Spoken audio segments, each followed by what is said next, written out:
ప్రభాస్ హీరోగా నాగ్ అశ్విన్ దర్శకత్వంలో రూపొందిన సినిమా కల్కి 2898 AD.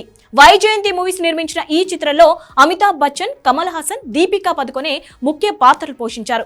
విజయ్ దేవరకొండ, దుల్కర్ సల్మాన్, రాజమౌళి, రామ్ గోపాల్ వర్మ తదితరులు అతిథి పాత్రలు మెరిశారు. అలాగే కల్కిలో నాని కూడా అతిథి పాత్రలో కనిపిస్తాడని సినిమా విడుదలకు ముందు ప్రచారం జరిగింది. కానీ సినిమాలో నాని క్యామియో లేదు.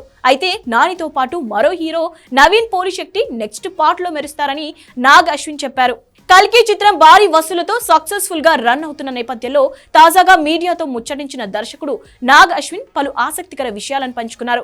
వైజయంతి బ్యానర్ లో నటించిన పలువురు హీరోలు కల్కిలో సందడి చేశారు. కానీ నాని, నవీన్ కనిపించకపోవడానికి కారణమేంటి అనే ప్రశ్న ఎదురుకాగా నాని, నవీన్ ఈ పార్ట్ లో కుదరలేదు, కానీ నెక్స్ట్ పార్ట్ లో ఎక్కడ కుదిరితే అక్కడ పెట్టేస్తానని నాగ్ అశ్విన్ సమాధానమిచ్చాడు.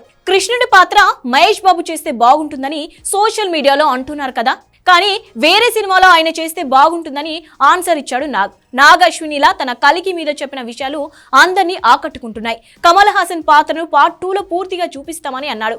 ఇప్పటికే కల్కి 2 60% వరకు చిత్రీకరణ పూర్తి చేస్తుంది. త్వరలోనే ఈ సినిమాని తిరిగి పట్టాలెక్కించనున్నాడట నాగి.